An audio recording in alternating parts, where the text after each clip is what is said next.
Good evening and welcome back to Philosopiece Theater.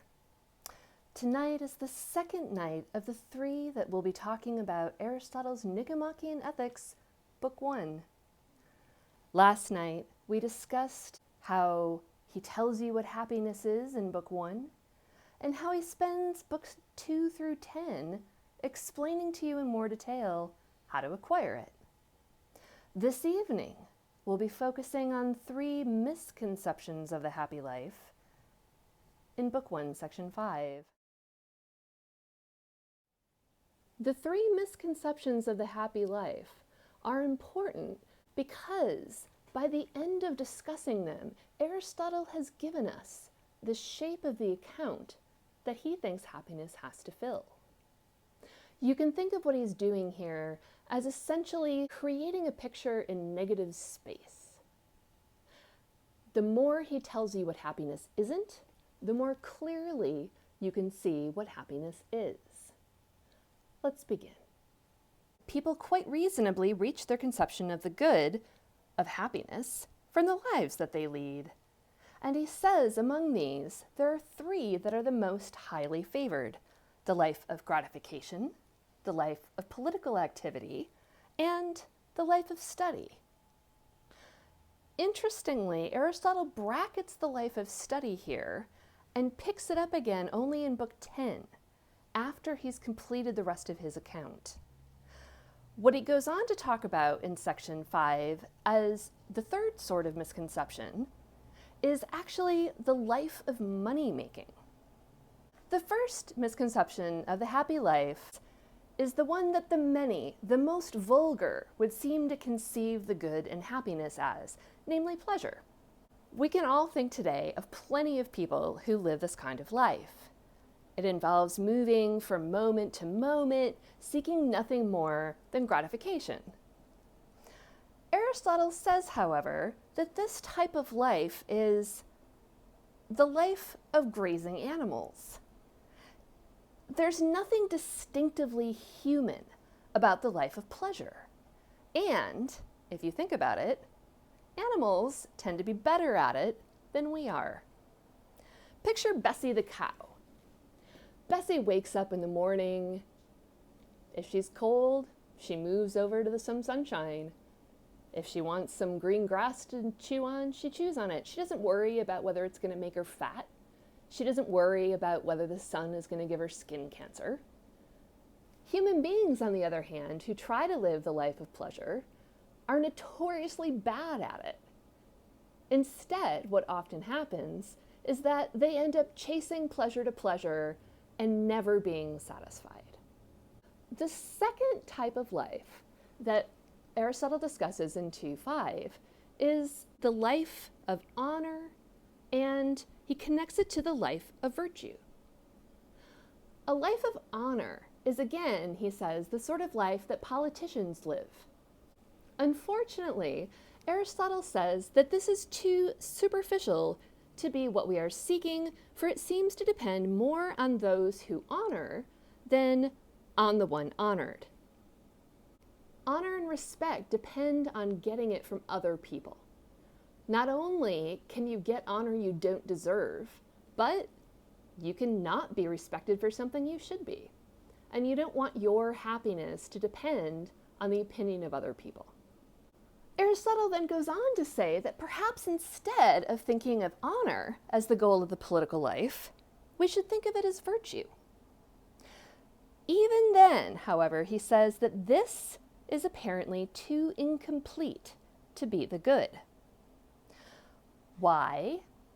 He gives us 2 reasons. 1, it's possible to be virtuous but completely inactive. Take, for example, somebody that we think of as paradigmatically virtuous, someone like Mother Teresa. Now, imagine, and this is horrible, imagine Mother Teresa lying there in a coma. If we come and look at her in this completely inactive state, it makes sense for us to look at her and say, oh, that is a virtuous person. But Aristotle's going to say it doesn't make sense for us to say, look at Mother Teresa, she's so happy.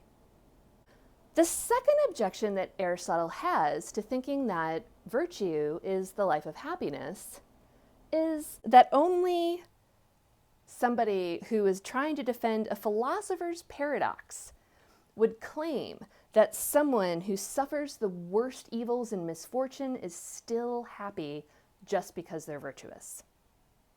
And here, it might help to think of the example of Job. Job, in the biblical story, starts off with everything.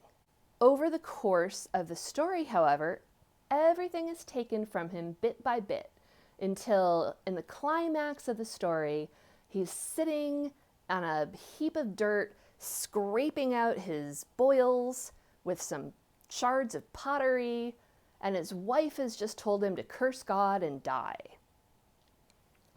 At this moment, Job is still virtuous. He doesn't curse God. And yet, as Aristotle points out, no one is going to try to claim that Job is happy when he's sitting on that ash heap.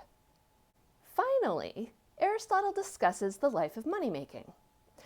At the time that Aristotle was writing, the only people that would engage in the life of money-making were people who'd fallen on hard times. As he says, a moneymaker's life is in a way forced on him. Today, it's a lot easier to think of examples of people who present money-making as the goal of their life. You just have to think about the people that are working on Wall Street in the financial sector who are earning money far faster than they could hope to spend it. This life cannot be happiness either, because money is a means to an end. It's not an end in itself. We value money because of what it can buy us, not because of what it itself is. Pieces of paper with some funny faces on them. At the end of the day, then, Aristotle has walked through these three misconceptions of what the happy life is. Now, if we look at the space that he's carved out by telling us what happiness isn't, we can see better what happiness is going to have to be. First, happiness is going to have to involve something that's distinctively human. It can't be a kind of life that cows can live better than we can. Second, happiness is going to have to depend more on us and what we're doing than it does on the opinions of others. Third, happiness has to be an activity. It can't be just a passive state. And this life has to be something that we live, something we participate and engage in. It also has to involve some good fortune. Aristotle doesn't want to have to claim that you're happy even if you're stuck in self-quarantine all by yourself, worried about your loved ones, your family, what's happening to everybody else on the planet. In that situation, Aristotle is going to say that impacts our happiness. It impacts the kind of life we're living. Finally, the life of money-making tells us that happiness needs to be an end in itself. It can't be merely a means to an end. Happiness is the sort of life that when we're living it, we're not missing anything. We've attained what we want. That's all for this evening. When we come back tomorrow, we'll talk about Aristotle's famous function argument for human happiness in Book 1, Section 7. We'll finally find out exactly what he thinks happiness is, and then we'll take a look at how he tries to support those claims.